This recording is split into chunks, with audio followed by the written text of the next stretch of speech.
Hello, everybody, and welcome to today's Get Unstuck series with myself, Sarah Archer. I am a career and leadership coach, and if you're joining me today, you are very welcome. Please do say hello, give me a little wave or a hello in the comments. It's always nice to know that people are here with me. Or if you're watching on replay, do say hello as well. Let me know you're watching on replay. So I am a career and leadership coach, and I work with female leaders to create the kind of career success that is meaningful, enjoyable, rewarding, both financially and in terms of fulfillment, and without having to burn out or sell out, so you can be authentic and not feel like you... Oh, sorry, something's just come up on my screen. I've just got to get rid of it. Sorry, not feeling like you have to be working all hours to create the kind of success that you want. And I created the Get Unstuck series to just give you some thinking time, so 15 minutes once a week on different career topics. So it could be things to do with advancing your career, it could be leadership topics, it could be sort of practical day-to-day topics. So obviously today we are talking about how to cope with negative feedback, and the sessions are always going to be practical. There's always going to be things you can take away and implement straight away. And obviously I am always here for you if there is something that you need support with or help with, or if you've got topics that you'd like me to cover, you can always message me and ask me to do that. I'd be very happy to. So let's dive into today's topic, which is all about coping with difficult feedback, which, is definitely challenging. We all know that feedback helps us to become more effective, that it drives performance, and helps us to grow in our role as leaders, as individuals. And that kind of negative feedback can allow us to just check in on our performance and make adjustments where we need to. And the research does show that leaders who seek out critical feedback, as opposed to just positive feedback, are viewed as more effective. But it's not an easy thing to do, to either seek it out or to hear it. And, it can make us feel a whole range of emotions. We can get defensive, we can feel angry, we can get self-conscious. It can trigger, feelings from childhood when we might have been told off by an adult. It can bring up lots of stuff for us. So it is definitely challenging.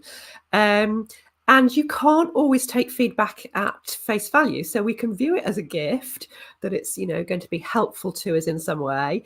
But actually, even when it's delivered objectively and constructively, it can be inaccurate. And it can be sometimes nefarious as well. You might have a boss with unrealistic expectations. You might have a peer who is insecure and wants to kind of knock you down a bit. You might have a friend who's projecting their issues onto you. So we do have to be mindful that we do need time to process it and decide what we want to do with it when it's been given to us, whether we've sought it or not. So that's what I'm going to aim to do today, is to give you some strategies to think about how you can use that and how you deal with it when you get it. Because it does bring up all those kind of challenging emotions for us. And I remember when I was working as an HR manager, and it was in an organisation that was unionised, I used to have to do union negotiations, which I found very difficult because I don't really like conflict, and they were very difficult meetings. And I remember after my sort of early ones, I got some feedback from a senior manager that I had been on the negotiating panel with, that I was too emotional in those meetings and that I wasn't actually enabling the meetings to progress because I was getting too emotional, too heated, whatever. And I found it very difficult to take that feedback. But now I can see that actually by then listening to that, taking it on board, it made me a better negotiator in the long run. It made me able to be more objective about conflict situations and not to react to conflict. So I can see that it was really helpful, and that actually at that point that manager was giving the feedback to me with a view to helping me become a better negotiator and deliver better outcomes for the organisation, even though at the time I didn't like hearing it. So let's have a look at what you can do to process that feedback and decide what you want to take on board from it. So the first point is not to rush to react to the feedback, because obviously when we get that negative feedback, it's understandable and valid that we're going to feel emotional about it. So we might feel angry, we might feel tearful, we might have feelings of rejection or resentment, and it's absolutely okay to feel like that, because we're getting feedback that conflicts with our self-image, and that can be hard to take, and it can rock our perception of ourselves. So we are going to have an emotional response to it. But it's important to take your time to reflect on it and not respond in the moment, because, you need time to process it. And that might be days, it might be weeks, and that's absolutely okay, because you've got to understand what you want to do with that information. And in the meantime, you can use a couple of techniques to help you balance the feedback. So you can use something called cognitive reappraisal, where basically you're reframing that feedback. So rather than seeing it as upsetting information that you've received, you can reframe it as helpful data, and that can just help take some of the emotion out of the feedback. So it's just helpful data that you're receiving. You can then also use some self-affirmation to remind yourself of other aspects of your identity that are really positive.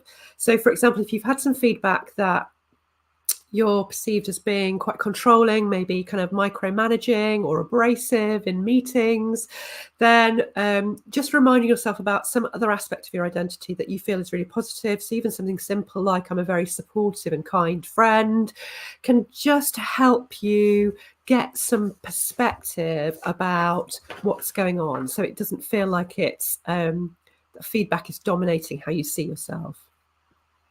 So then the second point would be to get more data. So obviously, as I said, it's disoriented to learn that other people don't see you as you see yourself. And we need to understand that feedback more. So we can ask other people if they've seen that behavior. So trustworthy colleagues, potentially peers, who you can sort of say, I've had this feedback. Have you noticed this about me? So you can just try and understand the information and get more data from other people. So, for example, I had a client who'd received feedback from her manager, who actually was in a different country, that she was being perceived as being abrasive in meetings with colleagues and peers. Now, this didn't resonate with her, and so she decided she would speak to some colleagues that she trusted, that he had also spoken to, and just find out if they perceived her in that way in meetings. And the feedback she got back from them was that they didn't, and that they hadn't said that about her. So that gave her information to just reflect on and think about, well, there must be something going on. Perhaps I just need to see how I am in meetings, see how people are responding to me, but also gave her data about her manager's perception of her. And because she wanted to go for a promotion and it would involve him, she needed to think about how she managed that relationship going forward. So it was useful data for her. The other example I've got here is a client I worked with a few years ago who had received some negative feedback that had completely coloured how she felt about herself. And so we took the decision to do a very simple 360 with some people that she felt she would value their opinion. So these were peers and people who worked for her. And we just simply asked three things. So what do I do well? What could I do more of? What could I do less of? And the feedback came to me. So it was anonymous to her. And then I collated that and presented that data to her. And it was really beautiful because she got some really powerful, strong, positive feedback, as well as some areas that she could do more of or less of that were helpful for her in terms of growth, but helped her just reposition that initial negative feedback and be able to kind of reestablish some of the positives that she knew about herself, but which had been hidden because of that negative feedback. And obviously what you want to do within that data, as with any data, is identify the wisdom within it and think about what you want to take from it and what you want to put into place. And sometimes that can be useful to do that with a coach or with a friend to help you get that objectivity about what's useful, what do you want to take forward, and what do you want to leave behind. The third thing is to think about maybe whether you need to make the change that you're about to embark on visible, because it can be hard to change the perception of the behavior than the behavior itself. So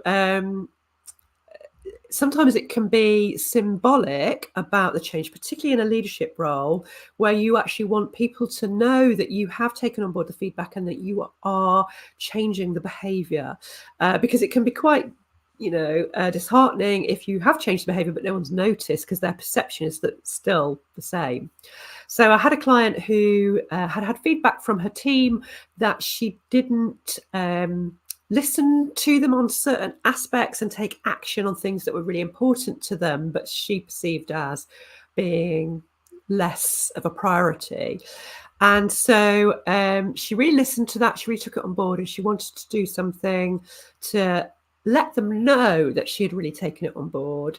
And so what we came up with was a strategy where she had a meeting, because one of the things that they were really concerned about was their IT support. So she had a meeting where she invited some of the IT team to come to her team meeting, and she facilitated a meeting about removing the blockers for the team.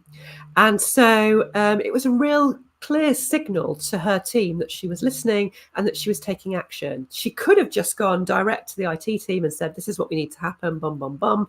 But she wanted to let her team know that she was really taking action and listening to them. So she facilitated that meeting. So it's choosing to have a symbol that you have really taken on board the feedback and you are actioning it.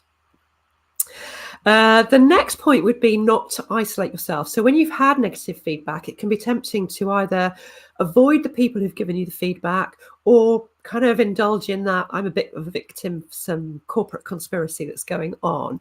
And actually, you don't want to do either of those two things. You want to recognize that the people who've given you the feedback have done it on the whole. It'll come from a place of them wanting you to fulfill your potential, to be aware of the things that might be hidden to you that are impacting your performance. And they have been brave, they've been courageous, particularly if it's members of your team, in giving you that feedback. So actually appreciating that, using it as an opportunity to strengthen those relationships by thanking them for their bravery, in a sense of sharing that feedback with you and talking about how you're inputting that feedback or changing your behaviors, whatever it might be.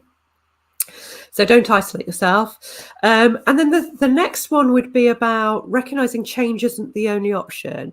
So if the feedback has been something that you recognize actually is integral to you, that you can't change, it's not a behavior you can change, it's something that is kind of part of your way of being, then asking for kind of understanding and help can be as powerful as making a behavior change. So, for example, I'm coaching somebody at the moment who's had feedback that their prioritization and organization needs work. And what we've recognized as we've been sort of unpacking all of this is actually that they are a very creative person. That's part of their role. And their preference is around spontaneity. They're not really a very planned, structured person. And they like to be able to be more in the moment. Whereas their manager is very structured, very planned, very organized. And so you can imagine, and you will have had this maybe in your team, if you are a structured, organized person, that you get frustrated by the people in your team who are not that, who leave things to the last minute, who might be a bit more fluid around deadlines, who might not see the same priorities in the way that you see them.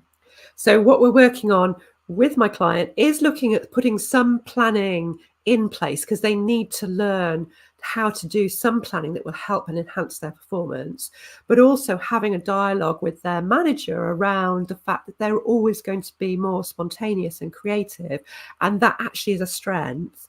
But it'll help their manager shift that perception so that they're not going to feel so frustrated about why that person, their team member, isn't conforming to their idea of organisation and prioritisation. And then my last couple of points is, the first one is not to let the feedback make you play smaller. So it is recognising that sometimes there might be structural or organisational